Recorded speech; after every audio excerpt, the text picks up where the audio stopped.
સાવજ ગરજે વનરા વનનો રાજા ગરજે. આ કવિતા સૌ કોઈએ સાંભળી છે. ગુજરાતમાં સિંહ ગર્જના કરે છે, એના ઉપર ન માત્ર ગુજરાતને પરંતુ આખા દેશને ગૌરવ છે. પણ છેલ્લા અઠવાડિયાની અંદર 3 સિંહ બાળના મૃત્યુ થાય છે. મૃત્યુ થયા પછી એમને સેન્ટર ઉપર લઈ જવામાં આવે છે, તેમના રિપોર્ટ પણ કરવામાં આવશે. પરંતુ સિંહ બાળના મૃત્યુ પાછળનું મુખ્ય કારણ શું હોઈ શકે અને સાથે શું પર્યાપ્ત સાધનો છે ખરા આપની સરકાર પાસે, ભવન અને પર્યાવરણ વિભાગ પાસે? એનો જવાબ આજે લેવો છે ને એટલા માટે જ એક સિંહ પ્રેમી અમારી સાથે જોડાય છે. સીધી વાત તેમના સાથે કરીશું. વિપુલભાઈ, ખૂબ ખૂબ સ્વાગત છે આપનું ગુજરાત ફર્સ્ટના ડિજિટલ પ્લેટફોર્મ ઉપર. નમસ્કાર. નમસ્કાર સાહેબ, આપણે સૌ ગૌરવ લઈએ છીએ કે સિંહ અને સૌરાષ્ટ્રની, ગુજરાતની, દેશ આખું અને વિદેશથી પણ પર્યટકો એ સિંહને જોવા માટે આવે છે. છેલ્લા લગભગ 2018, મને જ્યાં સુધી યાદ છે, 16 કે 18માં 20 જેટલા સિંહોના મૃત્યુ થયા હતા. ત્યારે જે કારણ આવ્યું હતું, શું એવું કોઈ મહામારી છે કે સિંહ બાળના મૃત્યુ થઈ રહ્યા છે કે પછી એવું કોઈ કારણ શું સામે આવ્યું છે? કારણ કે એક ચિંતાનો વિષય થઈ જાય છે અને ચિંતાના વિષય ઉપર જાફરાબાદના ધારાસભ્ય જે છે વિસ્તારના, હીરાભાઈ, તેમણે પણ પત્ર લખીને વન વિભાગ ઉપર ઘણા મોટા આક્ષેપો કર્યા છે. કારણ આપની દ્રષ્ટિએ શું લાગે છે? કારણ કે આપ ખૂબ નજીકથી ઓળખો છો. હા, બહુ સાચી વાત છે. સિંહોનું છેલ્લું ઘર એટલે ગીર. ગીર બાદ હવે બૃહદગીર.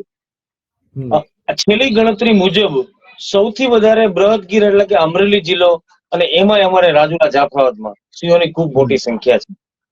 ગઈ તારીખ 29 ની વાત કરું હું આપને, તો જાફરાબાદ તાલુકાના કાગવદર ગામ પાસે બે સિંહ બાળના મૃત્યુ પામ્યા હતા. એટલે વન વિભાગ પણ ચોંક્યું અને અમને 2018 નો પણ ડર હતો. આપે જે કીધું ને એ ખૂબ સાચી વાત છે. 2018 ની અંદર ધારીના દલખાણીયા વિસ્તારની બાજુમાં આવો બનાવ બનેલો. લગભગ 22 ઉપર સિંહો મૃત્યુ પામ્યા હતા. ત્યારે વૈજ્ઞાનિકો એમણે એવું કીધું હતું કે વબેશિયા નામનો રોગ ને એવા બધા નામો આપ્યા હતા, અને બીજા 20-25 સિંહોને પણ ક્વોરન્ટાઇન કરવામાં આવ્યા હતા. એટલે સિંહ પ્રેમીઓ અને અહીંના લોકો, માલધારીઓ, વન વિભાગ કે ભાઈ આ નાના નાના બાળ મળવાનું કારણ એ તો નહીં હોય ને, ફરી વખત રોગચાળો તો નહીં એવો હોય ને, એટલે બધા એ માટે કહી રહ્યા હતા. અને સ્વાભાવિક છે, થાય, કેમ કે આ રાજુલામાં નથી, સાવકુંડલા પણ નાના નાના જે 3-4 મહિનાના બચ્ચાઓ હોય એ મૃત્યુ પામ્યા હતા. ત્યારબાદ મેં મુળુભાઈ બેરા વન મંત્રી સાથે પણ ટેલિફોનિક ચર્ચાઓ કરી કે સાહેબ જોજો, અમારા વિસ્તારની અંદર આ સિંહના બાળ બચ્ચાઓ મરી ગયા હતા, એનું તાત્કાલિક તમે તપાસ કરો અને એનો રિપોર્ટ આવે તો જ ખ્યાલ આવશે, નહીંતર આ બૃહદગીરની અંદર સિંહોની ખૂબ મોટી સંખ્યા હતી. સાહેબ, હવે હું તમને વાત કરું અમારા રાજુલા જાફરાબાદ વિસ્તારની. અહીંયા આગળ કંપનીઓની વચ્ચે સિંહો રહે છે. પીપાઓ પોર્ટ હોય, અલ્ટ્રાટેક હોય, અને 7-8 મલ્ટીનેશનલ કંપનીઓ છે. માઇન્સ વિસ્તારમાં જે બનાવ બન્યો છે ત્યાં કંપનીઓ વિસ્ફોટક પદાર્થો વાપરતા હોય, માઇનિંગ હોય, તો કદાચ વરસાદનું પાણી આવીને એ બાળ બચ્ચાઓ પાણી તો નહીં પી ગયા હોય ને, એવો પણ ડર છે. પણ સાચી વાત તો એ છે કે આમનો રિપોર્ટ આવશે પછી જ ખ્યાલ આવશે કે આ બાળ મૃત્યુનું કારણ શું છે. બિલકુલ સાહેબ, તો અત્યારે પ્રાથમિક દ્રષ્ટિએ આપણે શું માનવું હોય તો તમે જેમ કીધું કે ભાઈ ફેક્ટરીઓ આવેલી છે, ફેક્ટરીઓમાં કોઈ વિસ્ફોટક પદાર્થ અથવા તો કેમિકલ જતું હોય, એ વરસાદી માહોલ છે, કોઈ કારણોસર, જોકે આમ તો ઘણી બધી જગ્યાઓ એવી છે કે જ્યાં કેમિકલ, વરસાદ આવે એટલે એની જોડે જોડે કેમિકલ છોડી દેવાનો આપણે ત્યાં રિવાજ છે એમ, એટલે બધું જતું રહે એમ, આમ કોઈને બતાવવું નહીં ને કોઈને કંઈ કહેવું નહીં. એટલે એ ક્યાંક ને ક્યાંક એ પરિસ્થિતિ એવું લાગે છે કે જો મહામારી નથી તો પછી એવી પરિસ્થિતિ ઊભી થતી હોય કે ફેક્ટરીના માલિકો જે ધડાકા થતા અથવા તો એના જે કેમિકલ મળતા હોય કે પાણીના પ્રવાહમાં એ પાણી પીવાઈ ગયું હોય, તો એ કેટલું ખતરનાક સાબિત થઈ શકે છે અને એ બાબતે પણ શું તપાસ થવી ખૂબ જરૂરી છે ખરી? ના, ખૂબ સાચી વાત કરી છે. કેમ કે આ બધાના ટેસ્ટ થશે, લેબોરેટરીમાંથી રિપોર્ટ આવશે તો જ ખ્યાલ આવશે. હમણાં તમારા ફોન પહેલા હું વાંચતો હતો તો અહીંના સીસી એવું પણ કીધું કે ઈતળીની હિસાબે કદાચ આ થયું હોઈ શકે, કેમ કે ચોમાસાનું ઋતુ છે.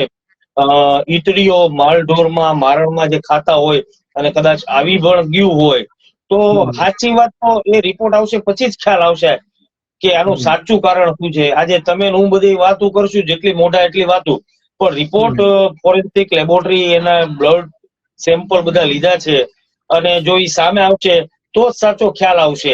અને અમારો વિસ્તાર એટલો બધો ટફ છે કે તમે વાત કરો માં. અમારો વિસ્તાર બૃહદગીરની અંદર રાજુલા જાફરાબાદમાં દરિયા કિનારો પણ સિંહો રહે છે, ડુંગરા ઉપર પણ સિંહો રહે છે, અને અહીંનું વન વિભાગને કામ કરવું ખૂબ મુશ્કેલ છે. આ તમને હું સત્ય હકીકત કહું છું. બીજી દુઃખની વાત મેં મૂળ એ પણ કરી કે છેલ્લા 1.5-2 વર્ષથી અમારા આરએફઓ ની ભરતી પણ અહીંયા નથી થઈ. જે વાઇલ્ડ લાઈફમાં અને સામાજિક વનીકરણમાં બંને આરએફઓ અહીંયા નથી. તો એ ભરતી કરો. અમુક સાધનો ઘટે છે, અમુક સ્ટાફ ઘટે છે. એ બધી ફેસિલિટી જો થશે તો જ આ સિંહોને બચાવી શકીશું. કેમ કે અહીંના માલધારીઓ પણ સિંહને સારી રીતે સાચવીને બેઠા છે. હો સાહેબ, એ તમને વાત કરું, હું વાત કરું તમને, અમારી જાફરાબાદી ભેંસની લાખ રૂપિયાની થાય. હો સાહેબ, ગીર ગાય છે એ પણ બહુ કિંમતી હોય છે, લોકોના બળદ હોય છે, ઘોડાઓ હોય છે. છતાંય અત્યાર સુધીમાં કોઈ માલધારી એવું નથી કીધું કે તમારા સિંહ પાછા લઈ જાઓ. એક ગૌરવ કે છે કે આજે સિંહે અમારી થાળી ખાધી. એટલે ખૂબ બહુ મોટી વાત છે. અહીંના સિંહો જો ટેક્યા હોય ને તો એ માલધારીઓની હિસાબે છે. હા, વન વિભાગ કામ કરે છે, નો ડાઉટ, પણ સાચા તો માલધારીઓ જ છે સાહેબ. બિલકુલ. તો આપ જેમ કહો છો કે આરએફઓ ની ભરતી નથી થઈ, તો જે સુરક્ષા ખરા અર્થમાં થવી જોઈએ, અથવા તો સિંહોનું જે રીતે આપણે જતનની વાત, એમની સુરક્ષાની વાત, એમને સાચવવાની વાત કરીએ છીએ, તો એ જે બળ હોવું જોઈએ, મતલબ એના પાછળ લાગેલા કામ કરવાવાળા વ્યક્તિઓ હોય કે અધિકારીઓ હોય કે પછી સામાન્ય કોઈ વન વિભાગનો કર્મચારી હોય, એની પણ ખૂટ એ ખૂબ મહત્વનો ફાળો ભજવી જાય ખરી. કારણ કે ટ્રેકિંગ સિસ્ટમ થી લઈ સિંહ ક્યાં જાય છે આપણે બધું કરીએ છીએ, સિંહોને ટ્રેક પણ કરીએ છીએ, જીપીએસ લગાવી બધું કરીએ છીએ, તો એ પણ એટલું જ જરૂરી બની રહે છે, માનવ બળ પણ સુરક્ષા માટે. ના, ખૂબ સાચી વાત છે. આરએફઓ છે ચાર્જમાં, પણ જેસર થી અહીંયા આગળ આવે છે. અહીંયા 24 કલાક રહેતા હોય તો તાત્કાલિક કાંઈ પણ બનાવ બને તો પહોંચી શકે. ઘણી વાર અમારી ઉપર અડધી રાતે ફોન, વિપુલભાઈ 2 વાગે અમારી ઘરે ખેતરમાં અમારા ઘર પાસે સિંહ આવી ગયા, તમે કહો ને વન વિભાગને. તો અમે પણ ઘણી વાર વન વિભાગને કહીએ છીએ.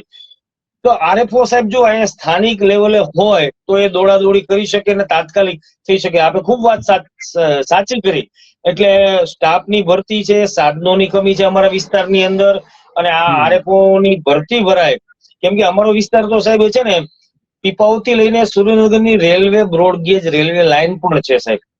આ પેલા ઘણા બધા સિંહો રેલવે ટ્રેક પર મૃત્યુ પામ્યા હતા. ત્યારે માન્ય નરેન્દ્ર મોદી સાહેબ સીએમ હતા, ત્યારે હું પણ લાયન કન્ઝર્વ સોસાયટીમાં હતો. એમને પણ ખૂબ રજૂઆત કરી કે સાહેબ અમારા સિંહો ખૂબ આ વિસ્તારના મરી રહ્યા છે, તો આપ સાહેબ કઈક કરો. ત્યારે પહેલી વાર ભારતની અંદર એ પીપાઉથી લઈને કરવામાં આવી, તો એનાથી મૃત્યુનો દર ઘણો ઓછો થયો છે. કેમ કે આ બધું ચોમાસા દરમિયાન બને, બધે પાણી ભરેલા હોય, રેલવે ટ્રેક ઊંચો હોય, કાંકરી હોય એટલે હૂફ હોય એટલે ત્યાં બેસે, અને ફૂલ સ્પીડમાં આવતી.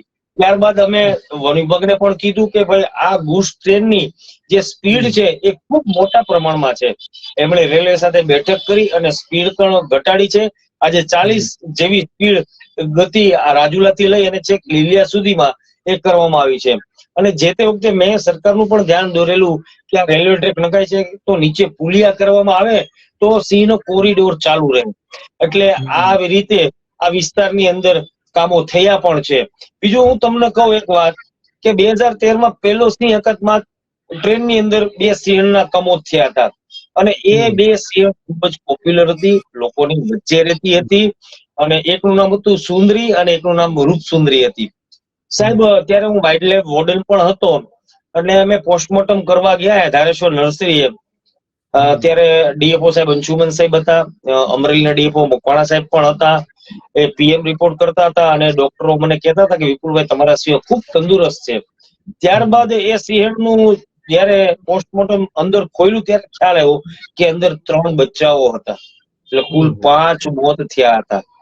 એટલે પર્યાવરણ પ્રેમી, સિંહ પ્રેમીઓ, અહીંના માલધારીઓનો ખૂબ શોખ લાગ્યો.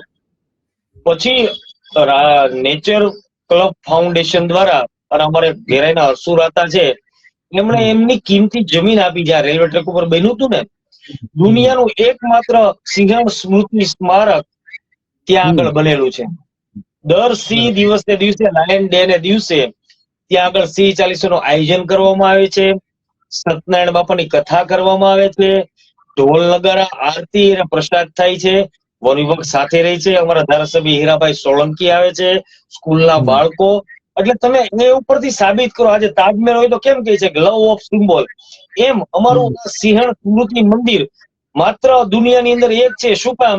કે સિંહ અને માનવનો કેવો પ્રેમ હતો, અહીંના માલધારીનો કેવો પ્રેમ હતો કે દુનિયામાં એના મંદિર પણ બને છે. અને સિંહ તો છે ને સાહેબ, હું તમને વાત કરું ને, એ નાભીમાંથી બોલે છે હો સાહેબ. એક હરિનું રૂપ છે, નરસિંહ અવતાર છે. લોકો એને ઈ રીતે માને છે અમારા વિસ્તારમાં તો સાહેબ. એટલે લોકો સિંહની પણ પૂજા આ વિસ્તારમાં કરે છે સાહેબ. સિંહ સાથે તો અમારો ખૂબ લગાવ છે. અમે સિંહ સાથે છીએ, અમે ગીર સાથે છે, એનું ગૌરવ પણ છે હો અમને. બિલકુલ બિલકુલ સાહેબ, છેલ્લો પ્રશ્ન તમને પૂછીશ કે આપણે ધારાસભ્યનું નામ લીધું તો એમણે જ વન અને પર્યાવરણ મંત્રીને પત્ર લખ્યો છે ને એમાં મોટા આક્ષેપોના આરોપો કર્યા છે કે 100 ગામ વચ્ચે માત્ર એક વાહન રેસ્ક્યુ રૂમ જે હોય છે એ પણ ચાલુ હાલતમાં નથી. પીવાના પાણીની જ્યાં પણ વ્યવસ્થા તો તે પાણી નથી મળી શકતો, અથવા તો ઘણી બધા જંગલમાં વિસ્તાર એવો છે કે સિંહને મારણ નથી મળતું. તો મારણ જે પણ વન વિભાગ થકી નાખવું એ પણ બધી પ્રક્રિયાઓ કરવી જોઈએ. આ બધા આક્ષેપો ખરા અર્થમાં સાચા છે ખરા? કે ભાઈ એવું છે ખરું કે ત્યાં આગળ વિસ્તારની અંદર માનો કે 100 નહીં તો 25 ગામની વચ્ચે એક જ ગાડી હોય, પહોંચી ન શકતા હોય, રેસ્ક્યુ રૂમ જે છે એ પણ ઓપરેટ નથી, મતલબ ચાલુ હાલતમાં નથી. આ બધી પરિસ્થિતિઓને કારણે પણ ક્યાંક સિંહોને છે સહન કરવાનું આવતું હોય શકે. ના, આપણે વાત કરીએ બહુ ખૂબ સાચી છે.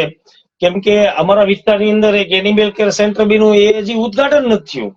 તો આ બધી પ્રાથમિક પ્રક્રિયા પણ પૂરી કરવી પડશે. આજે મોદી સાહેબે 2020માં લાયન નો આ જે પ્રોજેક્ટની વાત કરી હતી, લાયન પ્રોજેક્ટની, તો એના સંદર્ભે ગીરમાં તો સિંહો ખૂબ સલામત છે, અહીંયા પણ સલામત છે. પણ વન વિભાગને કામ કરવું મુશ્કેલ છે. તો અહીંયા સ્ટાફ ભરવો પડશે. આપણે જે કીધું ગાડી વાહનો, એ પણ અહીંયા કરવા પડશે. અમુક એરિયામાં મોબાઈલ નથી પકડાતો તો વાયરલેસ સેટના ટાવરો પણ ઉભા કરવા પડશે. અને જે પાણીની વાત કરી, તો અહીંના ઘણા ખેડૂતો પોતાના ખર્ચે સાહેબ અવેડા બનાવેલા છે કે ભાઈ પાણી તો પીવે એમ. તો આ પણ એક વન વિભાગને ધ્યાન રાખવાની વાત છે. સાચી વાત છે. તો બધે કોન્ટ્રાક્ટ પણ દેવામાં આવે છે, પણ એનું રેગ્યુલર મોનિટરિંગ કરવામાં આવે કે આ કુંડી ભરાણી જ કે નહીં. સિંહ તો નહીં કેવા આવે કે ભાઈ મને પાણી નથી મળતું, તો એ રેવન્યુ વિસ્તાર ગામ તરફ જશે. એટલે આ એક ખરેખર ખૂબ સાચી વાત છે કે કુંડી ઉપર નિરીક્ષણ માટે પણ રાખવું પડશે. હવે તો બધી ટેકનોલોજી આવી ગઈ છે. કુંડીનો ફોટો પણ ખબર પડે ક્યાં પોઈન્ટ ઉપર આ કુંડી છે સેટેલાઇટ દ્વારા. તો આપણે કેમ સ્કૂલની અંદર બાળકોની ઓનલાઈન કરવામાં આવે છે બધી હાજરીઓ, એમ આની અંદર પણ આ બધા મેનેજમેન્ટ પ્લાનની અંદર આવા નાના નાના પોઈન્ટ પણ આપણે ધ્યાન રાખીને આમાં જો લેવરાવશું ને તો બધું પારદર્શકતા અને લોકોને ખ્યાલ પણ આવશે. કેમ કે એવડો મોટો વિસ્તાર છે, વન વિભાગ પણ ક્યાં પહોંચી શકશે? ગામના ખેડૂતો હોય, માલધારીઓ, એ પણ જાણ કરે છે કે સાહેબ આ સિંહણ છે ને અમારા વિસ્તારમાં, તમે નહીં માનો ભાઈ, અમારે નામ પાડવામાં આવે છે. સેલજા, નાગરાજ, આ જયવીરુની જોડી કેમ હમણાં ગઈ, એ અમારા વિસ્તારની અંદર આ સિંહોના નામ અને સિંહણ ને બચ્ચાઓના નામ પણ આપવામાં આવે છે. એનાથી જ ઓળખે. અમારે એક લક્ષ્મી છે, એ 15 વર્ષ ઉંમરની થઈ છે, તે લોકપ્રિય છે એકદમ. તરત ખ્યાલ આવે કે લક્ષ્મી છે હો. એક ક્વીન હતી, તમને ખ્યાલ હોય તો પ્રેમલ સાહેબે પણ એની પર લેખ લખ્યો હતો કે જે પોરબંદર થી બચ્ચાને લઈને ફરી વખત પાછી રાજુલામાં આવી. આપણે તો મોબાઈલમાં જીપીઆરએસ આપ્યું છે ને, કુદરતે તો એમને પણ આપ્યું છે હો. એ કેટલા 250 થી 300 કિલોમીટર લઈને પાછા અમારા વિસ્તારમાં આવી ગયા છે. એટલે અહીંના લોકો સિંહો સાથે જોડાયેલા છે અને ખૂબ સારી કામગીરી સરકાર પણ કરે, લોકો પણ કરે છે. પણ આ પ્રાથમિક સુવિધાઓ તો સરકારને જેમ બને વેલાહાર કરશે તો જ આ બધા સિંહોને આપણે બચાવી શકીશું હો. બિલકુલ, ખૂબ ખૂબ આભાર વિપુલભાઈ અમારી સાથે જોડાવા માટે. એટલે થેન્ક યુ. મૂળ વાત એ છે કે ઘણી બધી પ્રાથમિક સુવિધાઓ, એ સુવિધાઓ હોવી એટલા માટે જરૂરી છે કે આપણે સિંહ જતન, સિંહ સુરક્ષા અને સાથે જ સિંહ ઉપર ગૌરવ લઈ રહ્યા છે, પરંતુ એ ગૌરવ લેવાની ક્ષણ છે, લેતા પણ રહીશું. ઘણી બધી ત્રુટીઓ છે કે જેને પૂરી કરવી એટલી જ જરૂરી છે. ઘણા બધા સમાચારો એવા પણ આવે છે કે સિંહોને પીવા માટે પાણી નથી મળતું. ગયા વખતે જ અમારા ત્યાંના સ્થાનિક સંવાદદાતા છે ફારૂકભાઈ, એમણે ત્યાં જઈ અને કુંડીઓ છે એ ત્યાં પાણી નથી એના બધા જ પુરાવા આપ્યા હતા, અને ત્યારે વન વિભાગ દોડતું પણ થયું હતું. 2018માં 20 કરતા પણ વધારે સિંહોના મૃત્યુ થઈ ગયા હતા. અત્યારે 3 સિંહ બાળના મૃત્યુ થયા છે. મુખ્ય વાત એ છે કે હજી કારણ નથી જાણવા મળ્યું. બર્ડ સેમ્પલથી લઈ અને બધી જ તપાસ રિપોર્ટ કરવામાં આવશે, પછી કારણ બહાર આવે પણ આ બધાની વચ્ચે જે પણ કારણ હોય એ દુઃખદ છે. અને એનાથી વિશેષ તમારી પાસે જાફરાબાદના જે વિસ્તારોમાં જ્યાં બૃહદ ગીર જેને કહેવાય કે જ્યાં સિંહોની સંખ્યા વસ્તી વધી રહી છે અને ત્યાં આગળ તમારી પાસે ઇન્ચાર્જ આરએફઓ છે, ત્યાં આગળ આરએફઓ તમે નિયુક્ત નથી કર્યો, એટલે કે રહેવાસી આરએફઓ નથી, ત્યાં રહેતા હોય એવા જંગલ ખાતાના અધિકારી નથી. જો અધિકારી ન હોય તો પછી કર્મચારીઓ કોનું સાંભળશે, કેવી રીતે કામ કરશે, એ પણ સૌથી મોટો પ્રશ્નાર્થ થઈ રહ્યો છે. એનિમલ કેર સેન્ટર બનાવ્યું, એનું ઉદ્ઘાટન નથી થયું. એટલે બધી ગૌરવ લેવાની સામે સામે સિક્કાની બીજી એક બાજુ અને વરવી વાસ્તવિકતા છે કે આપણે જે પણ સિંહો માટે વાત કરીએ છીએ એના માટે જે ખરા અર્થમાં કામ થવું જોઈએ, કામ ક્યાંક એ અંશે નથી થતું અને એના કારણે પણ ઘણા બધા એવા અકસ્માત બને છે અથવા તો ઘટનાઓ બને છે કે જેના કારણે આપણે ગૌરવ લેતા સિંહોને ખોવવા પડે છે. નમસ્કાર.